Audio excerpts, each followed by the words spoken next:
Hello all. మనం ఈ వీడియోలో అసలు త్రిబుల్ ఐటీకి ఎలిజిబిలిటీ ఏంటి, ఎవరెవరు ట్రిపుల్ ఐటీకి అప్లై చేయడానికి అర్హులు అనే విషయం ఈ వీడియోలో మనం తెలుసుకుందాం. అలాగే అసలు త్రిబుల్ ఐటీలో అడ్మిషన్ ప్రాసెస్ అనేది ఎలా జరుగుతుంది, సీట్లు అనేవి ఎలా ఇస్తారు, సో ఇలాంటి విషయాలన్నీ మనం ఈ వీడియోలో తెలుసుకుందాం.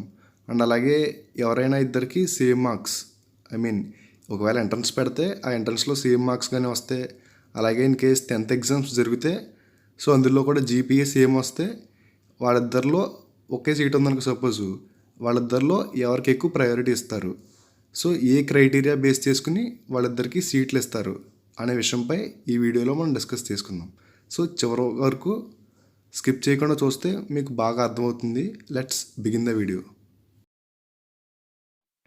అసలు త్రిబుల్ ఐటీకి ఎవరు ఎలిజిబుల్? సో ఇక్కడ కింద ఇచ్చిన విషయాన్ని ఒకసారి నేను చెప్తాను అండ్ దాన్ని ఎక్స్ప్లెయిన్ చేస్తాను కూడా, ఒకసారి చూడండి. The interested student who have passed SSC or any other equivalent examination recognised by the government of Andhra Pradesh and Telangana state and conducted in March annual exams are eligible as per the following age limit. So అంటే ఏంటంటే, ఎవరైతే అసలు స్టార్టింగ్లో triple ఐటీకి apply చేయాలంటే first ఉండాల్సిన eligibility ఏంటంటే, ఆ అబ్బాయి ఫస్ట్ 10th క్లాస్ పాస్ అయి ఉండాలి. సో ఎవరైతే స్టూడెంట్ త్రిబుల్ ఐటీకి అప్లై చేయాలనుకుంటున్నారో ఖచ్చితంగా తను 10th క్లాస్ అనేది పాస్ అవ్వి ఉండాలి. సో ఇది ఫస్ట్ ఎలిజిబిలిటీ. సో ఈ ఎలిజిబిలిటీ ఉన్న వాళ్ళందరూ త్రిబుల్ ఐటీకి అప్లై చేయొచ్చు.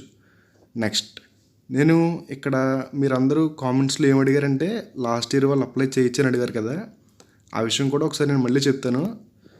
ఏంటంటే మీరు సపోజ్ ఇది 2021 కదా, ఎవరైతే 2020లో 10th క్లాస్ పాస్ అయ్యారో సో ఆ ఇయర్ వాళ్ళకి త్రిబుల్ ఐటీ సీట్ రాలేదు. వాళ్ళు ఏమనుకుంటున్నారు, కొంచెం మంది ఈ ఇయర్ త్రిబుల్ ఐటీకి అప్లై చేసుకోవచ్చు కదా అనుకుంటున్నారు. సో అలాగైతే కుదరదు. ఓన్లీ 2021 అంటే ఈ ఇయర్లో ఎవరైతే 10th క్లాస్ పాస్ అయ్యారో వాళ్ళు మాత్రమే త్రిబుల్ ఐటీకి అప్లై చేయడానికి అర్హులన్నమాట.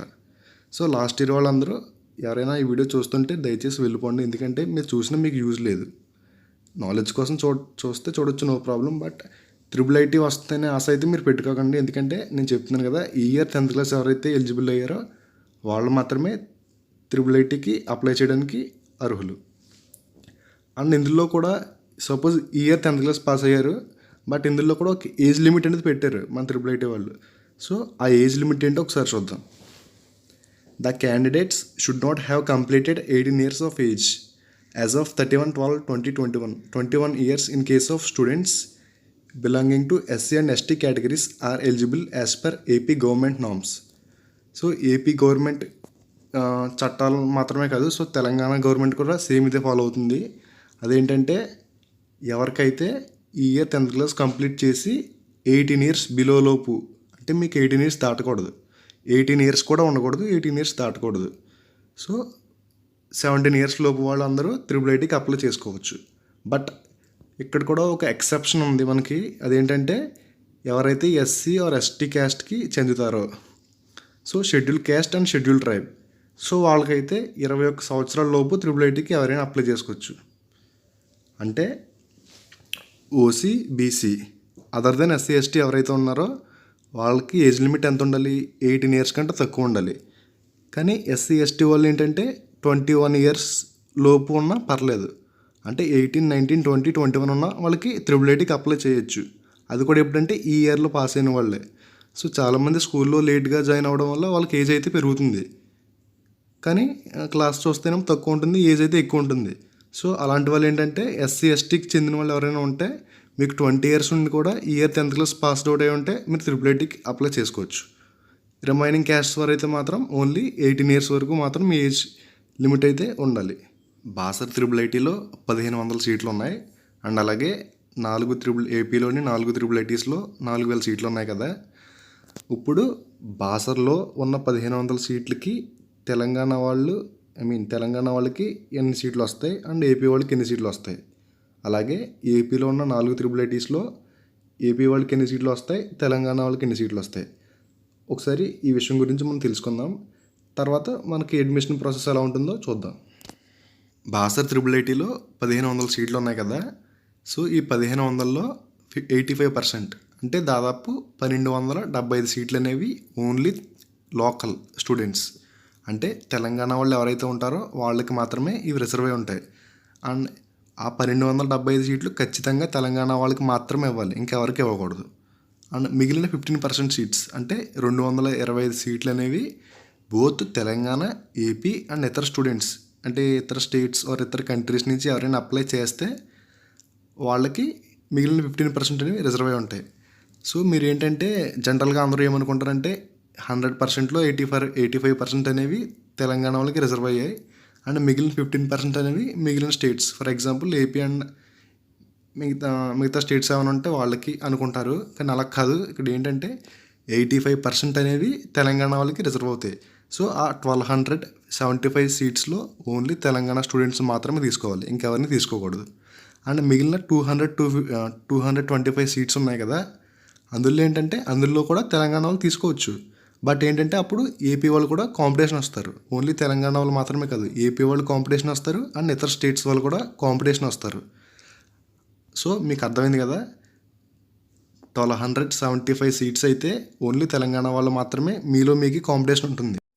మిగిలిన 225 సీట్స్ ఏంటంటే అందులో తెలంగాణ వాళ్ళని చూస్తారు, ఏపీ వాళ్ళని అండ్ అలాగే ఇతర స్టేట్స్ నుంచి ఎవరైనా అప్లై చేస్తే వాళ్ళందరికీ కలిపి ఎవరికైతే ఎక్కువ ఎలిజిబిలిటీ ఉంటుందో వాళ్ళకి మాత్రమే సీట్ వస్తుంది. సో ఎవరైనా మన ఏపీ వాళ్ళు ఉంటే మీరు బాసర్ IIITకి అప్లై చేయాలనుకుంటే మీకు ఈ 15% అంటే కొంచెం తక్కువ ఛాన్స్ ఉంటుంది. ఎక్కువ మేజర్గా ఛాన్స్ ఉండేది ఎవరికి, తెలంగాణ స్టూడెంట్స్కి మాత్రమే ఎక్కువగా బాసర్ IIITలో ఛాన్స్ ఉంటుంది అండ్ ఏపీ వాళ్ళకి కూడా ఉంటుంది, నో ప్రాబ్లం, కాకపోతే కొంచెం తక్కువ ఉంటుంది. అండ్ అలాగే ఇప్పుడు ఏపీ స్టూడెంట్స్ దగ్గరికి వస్తే మనకి ఏపీలో 4 IIITస్లో కలిపి 4000 సీట్స్ అనే ఉన్నాయి. అంటే అందులో మనకి 85% అంటే 3400 సీట్స్ అనేవి లోకల్ కేటగిరీ స్టూడెంట్స్, అంటే ఏపీలో ఎవరైతే స్టూడెంట్స్ ఉన్నారో వాళ్ళకి ఖచ్చితంగా ఆ 3400 సీట్లు ఖచ్చితంగా వాళ్ళకి మాత్రమే ఇవ్వాలి, ఇంక బయట వాళ్ళు ఎవరికి ఇవ్వడానికి వీల్లేదు. అండ్ మిగిలిన 600 సీట్లు ఇందులో ఏంటంటే both AP, Telangana and other states నుంచి ఎవరైనా అప్లై చేస్తే కనుక వాళ్ళందరినీ కన్సిడర్ చేస్తారు. సో వాళ్ళందరిలో ఎవరికైతే ఎక్కువ ఎలిజిబిలిటీ ఉంటుంది, సపోజ్ ఇప్పుడు బాసర్ నుంచి ఎవరైనా అప్లై చేశారనుకో ఏపీ IIITస్కి, సో ఏపీ స్టూడెంట్ కన్నా బాసర్లో ఉన్న స్టూడెంట్ సంథింగ్ ఎవరో ఎక్కువ ఉంది, తనకి ఎలిజిబిలిటీ ఎక్కువ ఉంది, సో ఆటోమేటిక్గా తనకే సీట్ వస్తుంది. కాకపోతే ఏంటంటే ఎక్కువ సీట్స్ అనేవి మీకు రిజర్వ్ అయ్యి లేవు, ఎక్కువ 3400 సీట్స్ అనేవి ఏపీ వాళ్ళకి రిజర్వ్డ్ అండ్ అలాగే 600 మాత్రం మీకు విడిగా ఏం రిజర్వ్ చేయలేదు వాళ్ళు, both me AP, Telangana and other states అందరికీ కలిపి మిగిలిన 600 సీట్స్ రిజర్వ్ చేశారు. సో మీకు కొంచెం తక్కువ ఛాన్సే ఉండొచ్చు, బట్ హోప్ అయితే ఉంది, వచ్చే ఛాన్స్ కూడా ఉంది. అసలు IIITకి సెలక్షన్స్ అనేవి ఎలా జరుగుతాయి, దేన్ని బేస్ చేసుకుని వాళ్ళు మనకి IIITలో సీట్ అనేది ఇవ్వడం జరుగుతుంది. సో ఈ విషయాలన్నీ ఇప్పుడు తెలుసుకుందాం, చివరి వరకు చూడండి. Admissions will be based on merit in the 10th class GPA and grade obtained in each subject and by following the statutory reservations of the state. So మెయిన్గా వాళ్ళు చెక్ చేసేది ఏంటంటే మీకు 10th classలో వచ్చిన GPA. ప్రజెంట్ తెలంగాణ వాళ్ళకి 10th exams cancel అయ్యాయి కాబట్టి వాళ్ళకి already formative assessments internal marks base చేసుకుని GPA అనేది ఇవ్వడం జరిగింది. సో మీకు మెయిన్గా ఒకవేళ ఎంట్రన్స్ ఎగ్జామ్ కండక్ట్ చేస్తే నో ప్రాబ్లం, చేయకపోతే మాత్రం మీకు ఆ GPA చూసే మీకు సీట్స్ అనేవి ఇవ్వడం జరుగుతుంది. అండ్ ఇప్పుడు ఏపీ స్టూడెంట్స్ ఏంటంటే మీకు ఎగ్జామ్స్ ఇంకా జస్ట్ పోస్ట్ పోన్ అయినాయి అంతే, ఇంకా క్యాన్సిల్ అవ్వలేదు కాబట్టి ఒకవేళ ఎగ్జామ్స్ జరిగితే మీకు 10th GPA బేస్ చేసుకునే సీట్స్ అనేవి ఇస్తారు. అండ్ ఏంటంటే ఇందులో కూడా ఇక్కడ 0.4 డెప్రివేషన్ స్కోర్. సో ఈ డెప్రివేషన్ స్కోర్ అంటే ఏంటంటే నేను చెప్తాను, ఒకసారి చూడండి. సపోజ్ మీకు ప్రైవేట్ స్కూల్లో చదివిన స్టూడెంట్స్ కంటే కూడా గవర్నమెంట్ స్కూల్లో ఏ స్టూడెంట్ అయితే చదువుతారో సో తనకి ఎక్కువ సీట్ వచ్చే అవకాశం అయితే ఉంది. ఎందుకంటే IIITస్ పెట్టిందే గవర్నమెంట్ స్కూల్ స్టూడెంట్స్ కోసం మేజర్గా. సో వాళ్ళ కోసం ఏం చేస్తారంటే ఏ డెప్రివేషన్ స్కోర్ ఆఫ్ 0.4 GPA. అంటే ఏంటంటే సపోజ్ ప్రైవేట్ స్కూల్లో ఒక స్టూడెంట్కి 10 GPA వచ్చింది, గవర్నమెంట్ స్కూల్లో ఉన్న ఇంకో స్టూడెంట్కి 9.8 GPA వచ్చింది. యాక్చువల్గా రూల్ అయితే ఏంటి, 10 GPA ఎవరికి ఎక్కువ GPA వస్తే వాళ్ళకి కదా సీట్ అవ్వాలి. సో ఆటోమేటిక్గా ప్రైవేట్ స్కూల్ స్టూడెంట్కి అయితే సీట్ అవ్వాలి. కానీ ఇక్కడ ఏంటంటే ఎవరైతే గవర్నమెంట్ స్కూల్లో చదువుతారో వాళ్ళకి 0.4 GPA, మీకు వచ్చిన GPAకి ఇంకో 0.4 GPA కలిపి అప్పుడు కంపేర్ చేస్తారు. సో ఇప్పుడు 9.8 వచ్చింది కదా ఈ గవర్నమెంట్ స్కూల్లో చదివిన అబ్బాయికి, ఆ 9.8 ప్లస్ 0.4 కలిపితే అంతా 10.2. సో ప్రైవేట్ స్కూల్లో వచ్చిన స్టూడెంట్కి ఎంత 10 జీపీఏ, ఇప్పుడు తనకి ఎంత వచ్చింది 10.2 వచ్చింది. సో ఆటోమేటిక్గా జీపీఏ ఎవరికి ఎక్కువ, గవర్నమెంట్ స్కూల్లో చదువుతున్న స్టూడెంట్కి అది ఎక్కువ వచ్చింది. అంటే అప్పుడు గవర్నమెంట్ స్కూల్లో చదువుతున్న అబ్బాయికి సీట్ వస్తుంది. అండ్ అలాగే 0.4 జీపీఏ ఎవరెవరికి కలుపుతారంటే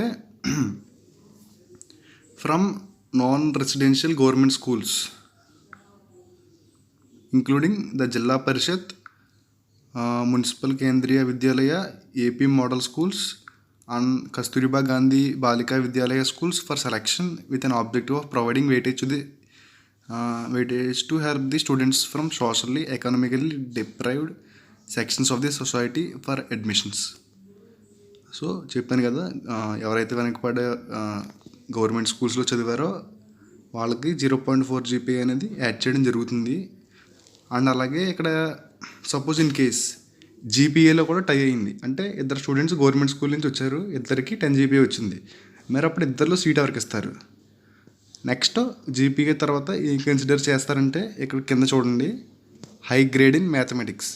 ఇద్దరిలో ఎవరికి మ్యాథమెటిక్స్లో ఎక్కువ గ్రేడ్ వచ్చింది. And next high grade in general science. So next సైన్స్లో ఎంతమందికి, ఇద్దరిలో ఎవరికి ఎక్కువ గ్రేడ్ వచ్చింది. Next English, next social, next first language అంటే తెలుగు. సపోజ్ ఇవన్నీ టై అయిపోయినాయి. సో ఇద్దరికి 10 జీపీ వచ్చిందంటే ఆటోమేటిక్గా ఇద్దరికి అన్నీ ఏ గ్రేడ్స్ వచ్చి ఉండాలి, మ్యాక్సిమం 10 జీపీ వచ్చి ఉండాలి అన్ని సబ్జెక్ట్స్లో. సో ఇన్ కేస్ అది కూడా టై అయింది కాబట్టి నెక్స్ట్ ఏంటి, the older candidate as per the date of birth. ఎవరైతే ఇద్దరిలో ఎవరికి ఇద్దరిలో ఎక్కువ డేట్ ఆఫ్ ఏజ్ ఉంది. సపోజ్ ఒక అబ్బాయికి 16 ఉంది, ఇంకొక అబ్బాయికి 17 ఉంది. సో ఆటోమేటిక్గా 17 ఉన్న అబ్బాయికి సీట్ అనేది వెళ్ళడం జరుగుతుంది. In case date of birth కూడా ఈక్వల్ అయిందంటే మ్యాక్సిమం 99% కేసెస్లో డేట్ ఆఫ్ బర్త్ అనేది ఇద్దరికి సేమ్ ఉండే ఛాన్స్ అయితే మ్యాక్సిమం లేదు కదా. ఇన్ కేస్ ఉంది, కోఇన్సిడెన్స్ వల్ల ఏదో విషయం వల్ల ఈక్వల్ అయింది, అప్పుడేంటి, the lowest random number obtain from the hall ticket number. So hall ticket number నుంచి వాళ్ళకి ఎవరికైతే తక్కువ నెంబర్ వస్తుందో సో ఆ నెంబర్ ప్రకారం సీట్ అనేది ఇవ్వడం జరుగుతుంది. సో ఇక్కడ ఏంటంటే లక్ ఉండాలి. అండ్ అలాగే అసలు లోయెస్ట్ ర్యాండమ్ నెంబర్ అనేది ఎలా క్యాలిక్యులేట్ చేస్తారో ఒకసారి కింద చూడండి. The random number will be obtained as the remainder of. So మీ హాల్ టికెట్ నెంబర్ ఉంటుంది కదా, సో హాల్ టికెట్ నెంబర్లో ఫస్ట్ 5 డిజిట్స్ తీసుకుంటారు. ఆ ఫస్ట్ 5 డిజిట్స్ని 253తో మల్టిప్లై చేస్తారు and divided by. So multiplication చేసిన తర్వాత ఒక నెంబర్ వస్తుంది కదా, ఆ నెంబర్ని దేంతో డివైడ్ చేస్తారంటే మీ హాల్ టికెట్లోని లాస్ట్ 5 డిజిట్స్తో డివైడ్ చేయడం జరుగుతుంది. సో ఆ డివైడ్ చేసిన తర్వాత ఎవరికైతే తక్కువ నెంబర్ వస్తుందో వాళ్ళకి ఆటోమేటిక్గా సీట్ అనేది ఇవ్వడం జరుగుతుంది. ఇదేంటో అసలు కొద్దిగా లక్ ఉండాలి ఈ ప్రాసెస్ జరిగినప్పుడు. అంటే మ్యాక్సిమం మీకు ఏదో ఒక క్రైటీరియాలో ఫస్ట్ నుంచి నాకు తెలిసి డేట్ ఆఫ్ బర్త్ దగ్గర మీ అందరికీ అయిపోతుంది. ఇన్ కేసు ఎవరైనా డేట్ ఆఫ్ బర్త్ కూడా ఈక్వల్ అవుతుంది తప్ప ఇది అనేది చాలా రేర్ కేసెస్లో జరగడం జరుగుతుంది. అండ్ అలాగే నేను ఇంకో విషయం ఏంటంటే, త్రిబుల్ ఐటీస్లో ఎక్కువ సీట్ ఎవరికి వస్తుందో తెలుసా, అబ్బాయిల కంటే కూడా అమ్మాయిలకి ఎక్కువ ప్రయారిటీ ఇస్తారు. సో ఇక్కడ చూసుకుంటే రిజర్వేషన్, సో ఇక్కడ కింద చూడండి, ఏ హారిజాంటల్ రిజర్వేషన్ ఆఫ్ 33 × 1/3%. అంటే మీకు మ్యాక్సిమం 33% అనేది సీట్స్ అనేవి ఎవరికి, అమ్మాయిలకి రిజర్వ్ అయి ఉంటాయి. త్రిబుల్ ఐటీలో మ్యాక్సిమం ఎక్కువ మంది కూడా అమ్మాయిలు ఉంటారు. దానికి కారణం ఇదే, ఎందుకంటే గర్ల్స్కి ఎక్కువ ప్రయారిటీ అనేది ఇవ్వడం జరుగుతుంది. అండ్ అలాగే ఏ క్యాస్ట్ వాళ్ళకి ఎంత రిజర్వేషన్ ఉందో కూడా ఇక్కడ ఇచ్చారు, ఒకసారి చూడండి. ఎస్సీ స్టూడెంట్స్కి అయితే 15%, ఎస్టీ వాళ్ళకి 6%, BCA 7%, BCB 10%, BCC 1%, BCD 7%, BCE 4%. Physically handicap అయితే 3% ఉంది. Children of armed personnel cap, ఎవరికైనా సర్టిఫికెట్స్ అంటే మీ పేరెంట్స్ ఎవరైనా ఆర్మీలో చేసుంటే వాళ్ళకి 2%, ఎన్సీసీ వాళ్ళకి 1%, స్పోర్ట్స్ కేటగిరీలో అయితే 0.5%. అంటే ఇప్పుడు ఈ ఎస్సీ ఎస్టీ సో ఎన్నాటిలోని ముందు ప్రయారిటీ ఎవరికి ఇస్తారు, గర్ల్స్కి ఇస్తారు, తర్వాత బాయ్స్కి. అండ్ ఓసీ వాళ్ళకి కూడా రిజర్వేషన్ ఉంది, అదేంటంటే ఈబీసీ, ఎకనామికలీ ఈడబ్ల్యూ సర్టిఫికేట్ అనేది ఒకటి ఉంది కదా. సో మీకు కనుక ఆ సర్టిఫికేట్ ఉంటే మీకు కూడా 10% రిజర్వేషన్ అనేది ఇవ్వడం జరుగుతుంది, ఎకనామికల్లీ వీకర్ సెక్షన్ సర్టిఫికేట్. ఒకవేళ లేకపోతే అప్లై చేసుకోండి, ఎందుకంటే అది ఉండడం వల్ల మీకు స్పెషల్గా బిఫోర్ లాస్ట్ ఇయర్ ఏం జరిగిందంటే ఒక్కొక్క క్యాంపస్కి ఎక్స్ట్రా 100 సీట్స్ ఇచ్చారు. అది ఎవరికంటే ఈడబ్ల్యూఎస్ స్పెషల్గా ఓసీలకి. సో ఎక్స్ట్రా 400 సీట్స్ అనేవి ఇవ్వడం జరిగింది. అంటే మీకు ఆ సర్టిఫికెట్ ఉంటే మీకు ఆ కేటగిరీలో కూడా సీట్ వచ్చే అవకాశం ఉంది. సో ఓసీ వాళ్ళు ఒకసారి చూసుకోండి. అండ్ ఇది ఏంటంటే మీకు స్పోర్ట్స్ సర్టిఫికెట్ ఏంటంటే సపోజ్ ఇప్పుడు ఎవరైనా పీహెచ్ క్యాండిడేట్స్ ఉన్నారు కదా, సో పీహెచ్ క్యాండిడేట్స్కి స్టేట్ లెవెల్లో మెడికల్ సర్టిఫికేట్ అనేది ఉండాలి, అదే యాక్సెప్ట్ చేస్తారు. స్పోర్ట్స్ అండ్ క్యాప్ మీకు ఏమన్నా స్పోర్ట్స్ సర్టిఫికేట్ అంటే డిస్ట్రిక్ట్ లెవెల్లో ఉన్న సర్టిఫికేట్స్ కూడా మీకు యాక్సెప్ట్ చేస్తారు. సపోజ్ మీరు డిస్ట్రిక్ట్ లెవెల్లో వాలీబాల్ ప్లేయర్ అనుకో, సో సర్టిఫికేట్ ఉంటుంది కదా, అక్కడ నుండి మీకు ఈ రిజర్వేషన్ అయితే వర్తిస్తుంది. కానీ అంతేకాని స్కూల్లో ఇచ్చిన ఏదో చిన్న చిన్న సర్టిఫికేట్స్ ద్వారా మీకు స్పోర్ట్స్ రిజర్వేషన్ అయితే రాదు. మినిమం డిస్ట్రిక్ట్ లెవెల్ సర్టిఫికేట్ అనేది ఉండాలి. అంటే పీహెచ్ వాళ్ళకైతే minimum state level medical board నుంచి సర్టిఫికేట్ అయితే ఉండాలి. సో ఇవి డీటెయిల్స్ అనేవి. మనం ఇంకా అడ్మిషన్ రాలేదు, నోటిఫికేషన్ రాలేదు. వచ్చిన తర్వాత మన ఛానల్లో వీడియో వస్తుంది, సబ్స్క్రైబ్ చేసుకోవడం అసలు మర్చిపోకండి. అండ్ ఏంటంటే ఎవరైనా మీ ఫ్రెండ్స్ కానీ రిలేటివ్స్ కానీ IIITకి రావాలనుకుంటే వాళ్ళకి కూడా మన ఛానల్ని రికమెండ్ చేయండి. నోటిఫికేషన్ వచ్చిన వెంటనే మన ఛానల్లో వీడియో చేస్తాను. అండ్ అలాగే అడ్మిషన్స్ అనేవి ఎలా పొందాలి, ఏంటి అసలు ప్రొసీజర్ అనేది చెప్పాను ఆల్రెడీ. అడ్మిషన్ వచ్చిన తర్వాత మీకు ఇంకా డీటెయిల్గా అర్థమయ్యేలా చెప్తాను. So till then stay tune to our channel. We will meet again in next video.